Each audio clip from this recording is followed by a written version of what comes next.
H2 sound deadening. This is the third layer, guys. I'm really excited to get this layer down because that means we're one step closer. This is the final layer. I can put the carpet back in tonight. We're getting closer to getting the H2 back on the road.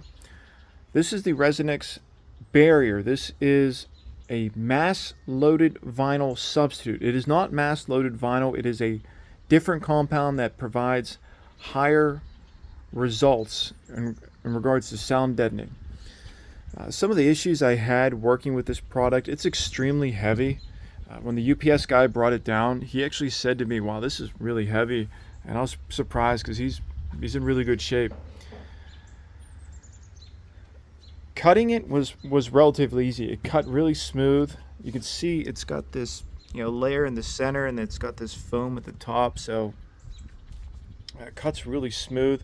I was able to cut larger pieces. If you remember, if you've been sticking with me, I had a lot of issues with my first two layers in the trunk because of how this is laid out. I started right here, and you can see how I did my sheets. I actually came across, got this sheet. I started plugging in larger pieces.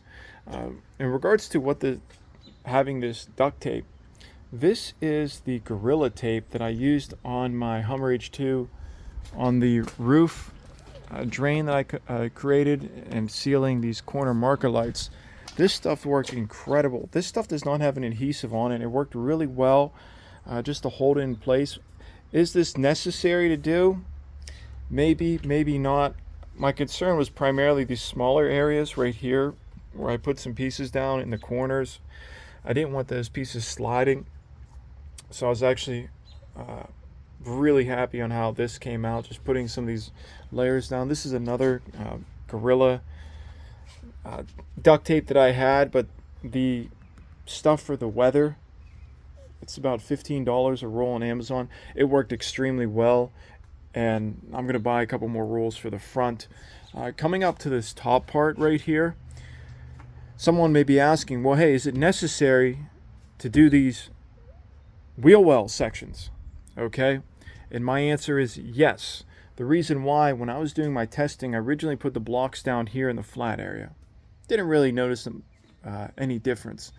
When I put the blocks up here, I noticed a big difference. So I'm really excited to turn the vehicle over, and I can already tell, having this stuff up here, I just know, my gut's telling me it's going to make a big difference in getting that exhaust under control. A couple other pro tips. I want to make an incision cut about right here. You can see how I did that. I just cut it and just folded it over. Again, cut it, fold over right here in the corners. I did that in the other corners as well. I made a cut. Actually, I didn't make a cut here. I should make a cut here, so I'll do that next. But when you got to this part, again, this part wasn't that bad. This stuff's very flexible, very moldable, easy to work with. Once you get the roll out and you get the pieces cut, it's actually not that bad. I found myself actually pounding on it, the fabric somewhat, just to get it to really get in there tight. Right here, I did roll over top. If I were to do this again, I don't have a cutting table, guys. This is cutting out of the back of the H2. I was literally like, I was literally taking tools that I had, and like, it's not actually a bad way to do this.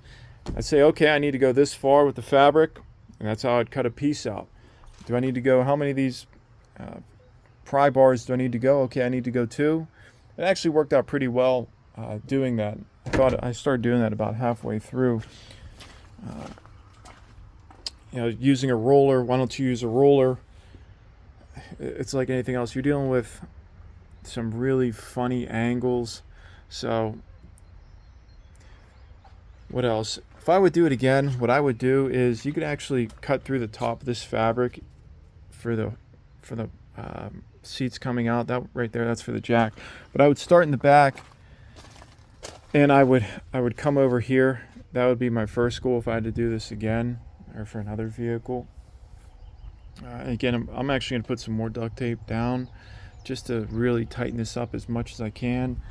In regards to the rear carpet, I noticed this trim was faded pretty bad. I am going to spray paint this black, really bring this color back.